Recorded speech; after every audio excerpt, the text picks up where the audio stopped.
You think your emotional distance is pushing her away. You think she's leaving because you're not opening up enough, not giving her enough reassurance, not meeting her halfway in the dance of vulnerability she keeps demanding. You've been told 1,000 times that communication is everything, that you need to share more, feel more, be more available, and so you sit there wondering if you're broken, wondering if your natural reserve is the fatal flaw that's destroying everything.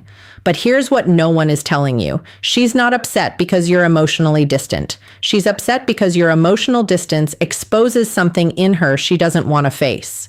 Your silence isn't the problem. It's the mirror, and she can't handle what she sees. Let me say that again. Your emotional distance is revealing her own internal chaos. And instead of dealing with it, she's making you the villain in a story where you were never the bad guy to begin with. You've been conditioned to believe that every emotional reaction she has is your responsibility to fix. That if she's anxious, you need to be more reassuring. If she's uncertain, you need to be more expressive. If she's spiraling, you need to drop everything while she feels alone, even when you're together, and become her emotional anchor. And you've been doing it. You've been contorting yourself into someone you're not because you believed that's what love required. But love doesn't require you to abandon yourself. And the moment you start twisting your nature to fit someone else's insecurity, you're not building a relationship. You're building a prison. Before we go any further, I need you to do something. Hit that subscribe button right now. Not for me, for you. Because the truth we're unpacking here is the kind of truth the world will spend every day trying to make you forget. You're going to need reminders. You're going to need a place that doesn't gaslight you into thinking your strength is a flaw. So subscribe, lock this in, and let's keep going. Here's the thesis. Your emotional distance isn't a deficiency. It's a form of self-possession. It's the natural byproduct of a man who has his own center, his own purpose, his own internal world that doesn't require constant external validation to exist. And when you operate from that place, when you stop performing emotional availability like it's a Broadway audition, something shifts. The people who were drawn to your chaos, your neediness, your willingness to bend, they start to feel uncomfortable because they weren't attracted to you. They were attracted to the idea that they could be the one to complete you. And when you show up complete, when you show up whole, when you show up emotionally self-sufficient, it doesn't compute. She wanted a project, you gave her a man, and now she doesn't know what to do with that. Let's break down the misconception first. You've been taught that emotional intimacy means constant disclosure, that being close to someone means letting them into every corner of your mind, every flicker of doubt, every passing insecurity. You've been told that withholding anything is withholding love, but that's not intimacy. That's inchment. Real intimacy isn't about erasing boundaries. It's about maintaining them while still choosing connection. It's about being able to say, I have my own internal world and I'm inviting you into it. Not because I need you to complete it, but because I want to share it. There's a massive difference. One is desperation, the other is generosity. When you operate from emotional distance, not coldness, the protection trap, how emotional distance starts not cruelty, but healthy self-containment, you're communicating something powerful. You're saying, I don't need you to regulate me. I'm already regulated. I don't need you to validate me. I already know my worth. I'm not here because I'm incomplete. I'm here because I choose to be. And for a woman who's been conditioned to measure her value by how much a man needs her, that's destabilizing. She's used to being the emotional center. She's used to being the sun that everything orbits around. And when you show up as your own sun, when you show up with your own gravity, it forces her to confront a question she's been avoiding. Who am I when I'm not needed? That's the hard truth. Her discomfort with your emotional distance has nothing to do with you. It's a projection. It's her own fear of inadequacy, her own anxiety about not being enough, her own unresolved need for external validation, all of it dressed up as concern for the relationship. She'll say you're closed off. She'll say you don't let her in. She'll say she feels like she's chasing you, like she's fighting for scraps of your attention. But what she's really saying is this: your self-sufficiency makes me feel powerless, and I don't know how to be in a relationship where I'm not the emotional authority. And instead of owning that, instead of doing the work to build her own center, she's asking you to shrink yours. She's asking you to destabilize yourself so she can feel stable. And brother, that's not love. That's codependency wearing a disguise. Now let's talk about why this happens. Root cause. Most people, men and women alike, have never been taught how to sit with themselves. They've never been taught how to be alone without feeling lonely, how to be still without feeling empty, how to exist in their own presence without needing distraction or validation or noise to drown out the discomfort. So they enter relationships as escape mechanisms. They're not looking for partnership. They're looking for relief. And when you show up as someone who doesn't need relief, someone who's already done the work of becoming comfortable in your own skin, it's jarring. It's like she walked into a restaurant expecting you to be starving, ready to devour whatever she, understanding your emotional patterns, offered. And instead you're sitting there calm, content, already fed. She doesn't know what to do with that. She doesn't know how to relate to that because her entire relational strategy has been built on the assumption that she would be the one to fill your emptiness. And you just showed up with none. So what does she do? She manufactures a problem. She turns your strength into a flaw. She reframes your self-possession as emotional unavailability. She takes the very thing that makes you attractive, your groundedness, your self-reliance, your refusal to collapse into neediness, and she pathizes it. She makes it the villain. Because if she can convince you that you're broken, then she doesn't have to face the fact that she's the one who's uncomfortable.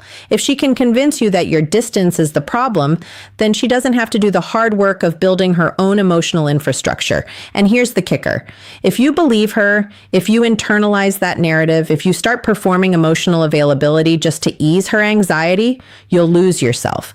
And eventually, she'll lose respect for you. Because the thing she's criticizing you for is the same thing that attracted her in the first place. She just didn't realize it yet. Let's talk about what this costs you. Every time you compromise your nature to accommodate someone else's insecurity, you're sending yourself a message. You're telling yourself that who you are isn't enough, that your natural way of being is wrong, that you need to be fixed, adjusted, softened, opened up in ways that don't align with your core. And over time, that message calcifies. It becomes a belief. You start to see your emotional distance not as a sign of strength, but as evidence of deficiency. You start apologizing for taking up space. You start second-guessing your instincts. You start performing instead of existing. And the irony is, the more you perform, the less attractive you become. Not just to her, but to yourself, because you know on some level that you're living a lie. You know you're contorting yourself to fit someone else's expectation. And that knowing eats away at you. It drains your energy. It kills your confidence. It turns you into a shell of the man you were before the invisible wall you've built without knowing you started trying to be what someone else needed. And here's the other cost. You attract the wrong people. When you show up as emotionally available in the way the culture demands, constantly disclosing, constantly reassuring, constantly performing vulnerability, you become a magnet for people who are emotionally unstable. Because stable people don't need you to be their therapist. They don't need you to be their emotional crutch. They don't need constant reassurance that you're still there, still invested, still aligned. Stable people are comfortable with space. They're comfortable with silence. They're comfortable with the idea that you have an internal world that doesn't always include them.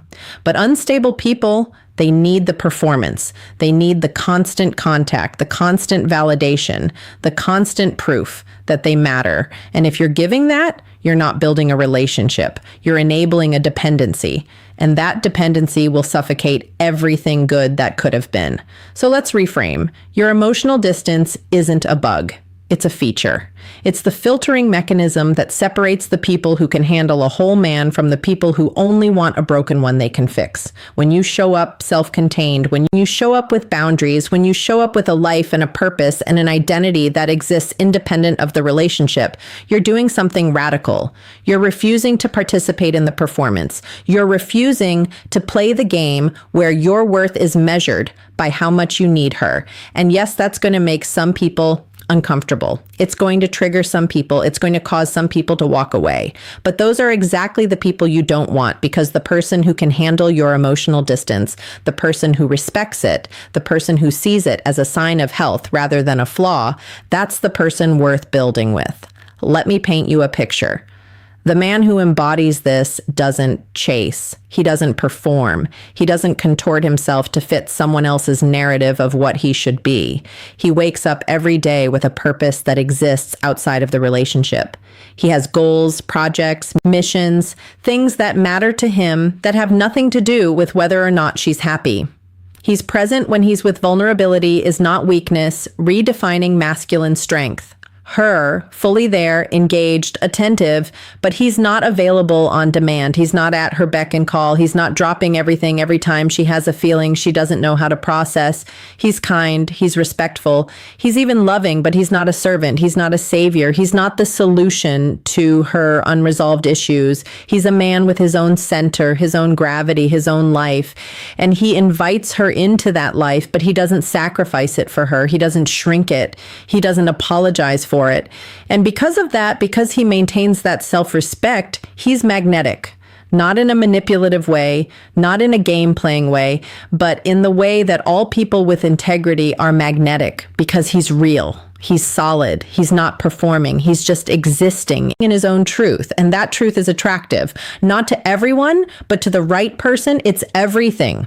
Now let's talk about what you do. First, stop explaining yourself. Stop defending your emotional distance like it's a crime. Stop apologizing for not being more expressive, more vulnerable, more available. When she says, "You don't open up to me. You don't launch into a dissertation about your feelings. You don't scramble to prove that you do care. You simply say, I share what I'm comfortable sharing. That doesn't mean I don't care. It means I have boundaries." And then you let the silence do the work. You let her sit with that. You let her confront the fact that her discomfort is her responsibility, not yours. Second, stop performing emotional availability. Stop texting her back immediately every time. Stop dropping everything the moment she needs reassurance. Stop making yourself constantly available as proof that you care. Care is not measured by availability. Care is measured by consistency, by respect, by follow row. You can care deeply about someone and still have a life outside of them. In fact, you have to, because the moment your entire world revolves around her, you lose the very thing that made you attractive in the first place. So live your life, pursue your goals, maintain your friendships, invest in your hobbies, your health, your growth, and the communication gap. She can't explain, invite her into that life when it makes sense. But don't rearrange the entire thing just to soothe her anxiety. Third, redirect. When she comes at you with accusations about being distant or closed off, don't take the bait. Don't get defensive. Don't start listing all the ways you've shown up. Instead, ask her a question. What are you really afraid of right now? Or what would change if I gave you more of what you're asking for? Force her to articulate the fear underneath the complaint, because 9 times out of 10, it's not actually about you. It's about her own insecurity, her own fear of abandonment, her own unresolved need to control. And once she names it, once she sees it, the entire dynamic shifts, because now it's not about you fixing yourself. It's about her taking responsibility for her own emotional state. Fourth, be willing to walk. This is the hardest one, but it's also the most important. If she can't handle your emotional distance, if she keeps demanding that you become someone you're not, if she keeps making your self-possession the problem, you have to be willing to let her go. Not out of anger, not out of spite, but out of self-respect. Because you cannot build a healthy relationship with someone who needs you to be unhealthy. You cannot love someone into stability. You cannot sacrifice your center to give her one. And if she's not willing to do the work, if she's not willing to confront her own patterns, if she's not willing to meet you as an equal rather than a fixer, then she's not your person. And that's okay. It's better to be alone and whole and coupled and fragmented. It's better to walk away with your integrity intact than stay and slowly erode into someone you don't recognize.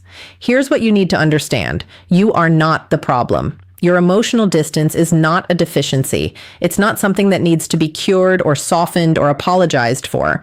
It's a reflection of the work you've done to become self-sufficient, self-aware, self-contained. It's a reflection of your refusal to outsource your emotional regulation to someone else. And the right person, the healthy person, the person who's done their own work will not be threatened by that. They'll respect it. They'll appreciate it. Building genuine emotional intimacy today. They'll see it as a green flag, not a red one. because they understand that a relationship between two whole people is infinitely stronger than a relationship between two halves trying to complete each other. So stop shrinking, stop apologizing, stop performing, stop letting someone else's discomfort dictate how you show up in the world. You are allowed to have boundaries. You are allowed to have an internal world that doesn't require constant disclosure. You are allowed to be emotionally self-sufficient and still be a good partner. In fact, that's the only way to be a good partner, because partnership is not about dependence. It's about two people who are already whole choosing to walk together, not because they need to, but because they want to. She can't handle your emotional distance because it forces her to confront her own emptiness. And that's not your fault. That's not your responsibility. That's her work. You can support her. You can be patient with her. You can even encourage her to do that work, but you cannot do it for her. And you cannot compromise your own health to accommodate her avoidance. That's not love. That's codependency. And codependency always ends the same way: resentment, exhaustion, and the slow death of everything that once felt alive. You are the answer, not her, not the relationship, not the performance of vulnerability.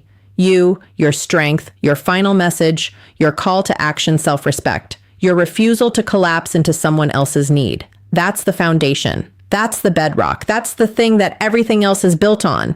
And if she can't build on that foundation, if she needs you to crumble so she can feel solid, then she's not building with you. She's building against you, and you deserve better than that. So here's what you do right now. You take a breath. You remind yourself that your nature is not a flaw. You stop apologizing for being self-contained. You stop performing emotional availability like it's a currency you owe. You show up whole. You maintain your boundaries, you live your life, you pursue your purpose, and you let the right person find you in that space. Not in the performance, not in the contortion, but in the truth of who you are when you're not trying to be anything other than yourself. And if you need more of this, if you need consistent reminders that your strength is not a flaw, that your self-respect is not selfish, that your refusal to shrink is exactly what the world needs more of, hit that subscribe button again if you haven't already. This channel is a space for truth over comfort, for clarity over confusion, for men who are ready to stop apologizing and start reclaiming. You're not alone in this. There's a whole community of men waking up to the fact that they were never the problem. And we're here to remind each other every single day that the answer was always inside us. Welcome home.